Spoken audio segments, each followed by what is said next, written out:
ഏറ്റവും പ്രധാനപ്പെട്ട വാർത്തയിലേക്കാണ്. വണ്ടിപ്പെരിയാറിൽ പ്രായപൂർത്തിയാകാത്ത പെൺകുട്ടിയെ ബലാത്സംഗം ചെയ്ത് കൊലപ്പെടുത്തിയ കേസിലെ പ്രതിയെ വെറുതെ വിട്ടിരിക്കുന്നു. പ്രതി അർജുനെതിരെ ഒരു കുറ്റവും തെളിയിക്കാൻ കഴിഞ്ഞിട്ടില്ല എന്നാണ് കോടതി വ്യക്തമാക്കുന്നത്. കട്ടപ്പന പോക്സോ കോടതിയുടേതാണ് തീരുമാനം. ജെയിൻ എസ് രാജു വിവരങ്ങളുമായിട്ട്. ജെയിൻ, നാടിനെ ആകെ നടുക്കിയ സംഭവമായിരുന്നു.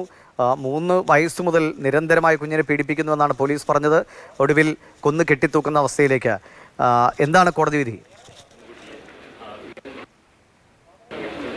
തീർച്ചയായിട്ടും വളരെ ഞെട്ടിക്കുന്ന വിധിയാണ് സമയം മുമ്പ് കട്ടപ്പന പോക്സോ സ്പെഷ്യൽ കോടതിയിൽ നിന്നുണ്ടായിരിക്കുന്നത്. ഈ കേസിലെ പ്രതിയായിരുന്ന അർജുനെ കോടതി പൂർണ്ണമായും വെറുതെ വിട്ടിരിക്കുന്നു. ഇയാൾക്കെതിരെ ചുമത്തിയ ഒരു കേസും തെളിയിക്കാൻ പ്രോസിക്യൂഷന് കഴിഞ്ഞിട്ടില്ല എന്നുള്ളതാണ്.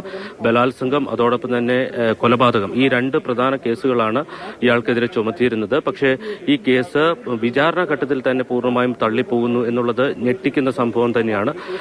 മതിയായ തെളിവുകൾ ഹാജരാക്കാൻ പോലീസിന് കഴിഞ്ഞിട്ടില്ല എന്ന് വേണം ഈ ഘട്ടത്തിൽ അനുമാനിക്കാൻ. എന്തായാലും വളരെ ഞെട്ടിക്കുന്ന ഒരു വിധി തന്നെയാണ് എന്നുള്ളതാണ് ഈ കേസുമായി ബന്ധപ്പെട്ട് നമുക്കിപ്പോൾ പറയാനുള്ളത്.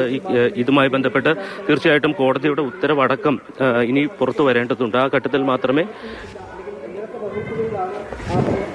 വളരെ വൈകാരികമായിട്ടുള്ള സംഭവങ്ങൾ കോടതിയുടെ മുറ്റത്തും ഉണ്ടാവുകയാണ്. കാരണം ഈ കേസിലെ ബന്ധുക്കളടക്കം ഈ കൊല്ലപ്പെട്ട കുട്ടിയുടെ ബന്ധുക്കളടക്കമുള്ളവർ ഇവിടെ എത്തിയിരുന്നു. അവർ വളരെ വൈകാരികമായിട്ടാണ് പ്രതികരിക്കുന്നത്. വലിയ